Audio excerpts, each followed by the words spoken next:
I want to begin by thanking all of you for responding to the call to come to Port of Spain and identify yourselves as citizens with a concern. I have just had an audience with the acting president because this morning President Maxwell Richards left the country and would be away until the 23rd of October.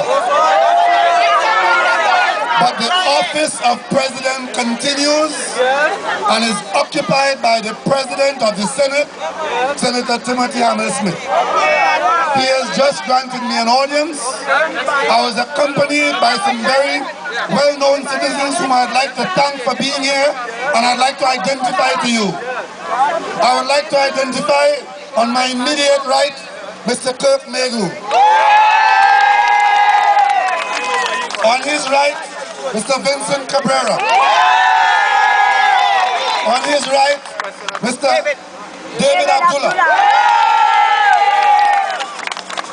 In the red shirt, the Chief Secretary representing Tobago, and the man in the white shirt is the Chairman of the PMA, and the lady by Mr. Abdullah is the Vice Chairman of the PMA. I had the audience with the acting president and I gave him the petition and I gave to him the bag with 25,000 signatures which we collected in 48 hours. In 48 hours we mobilized and we had 25,000 signatures and we showed it to the acting president. I would like now to call upon Mrs. Camille Robinson-Regis to read for you the content of the petition which we submitted to the office of president. Thank you, Camille. Tell us. Thank you, Dr. Rowley. Good afternoon, ladies and gentlemen. The petition that we presented states, whereas on the 8th day of November 2011, Mr. Justice Budu Singh quashed an attempt by the Attorney General of Trinidad and Tobago to extradite two self-confessed financiers of the United National Congress after an extradition request had properly been made by the United States of America in this regard. Two, on that day, the Attorney General refused against advice from his British Queen's Counsel to appeal the decision of the judge. Three, on the 11th day of November 2011, the government promptly laid in the Parliament of Trinidad and Tobago a bill entitled the Administration of Justice Bill 2011. Four, on the 9th day of December 2011, the bill was passed with support from the Opposition People's National Movement only after assurances were given that certain conditions, including the enactment of criminal proceedings rules, would be laid and debated before the said Administration of Justice Act was proclaimed by His Excellency the President.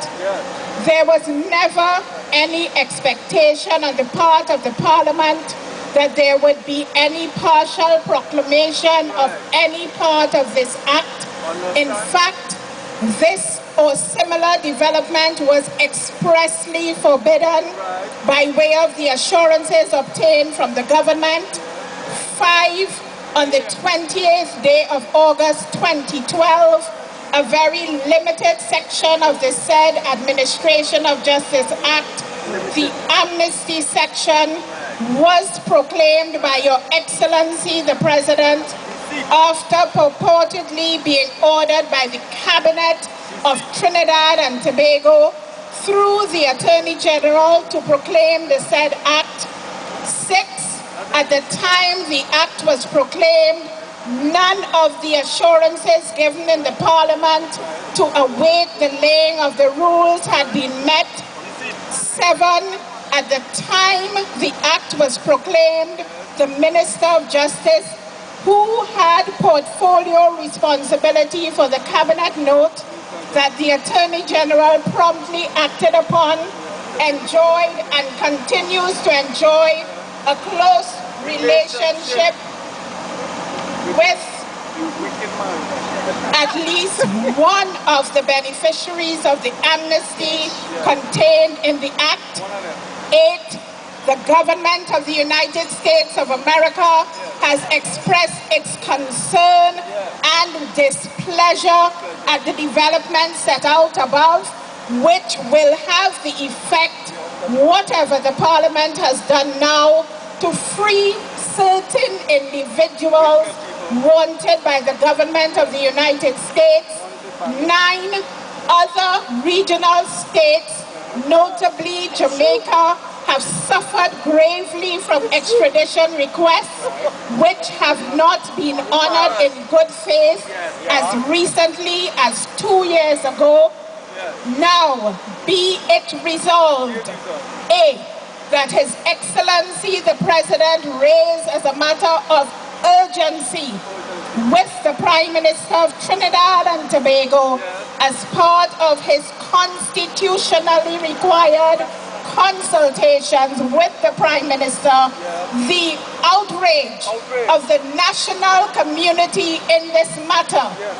B, that His Excellency demand an explanation from the Honorable Prime Minister as to the reason or reasons for the decision of the Cabinet which acted in breach of the trust of the Parliament.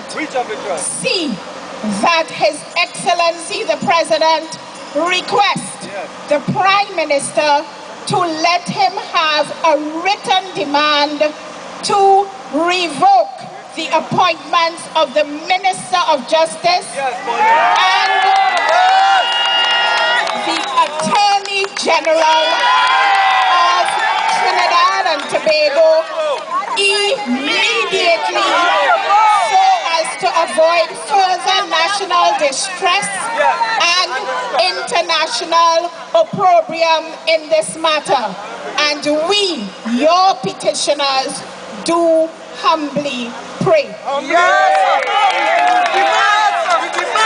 Thank you very much, Mrs. Carmen Robinson-Regis. At this time, Comrade Vincent Cabrera has another meeting, so I'll ask him to address you briefly.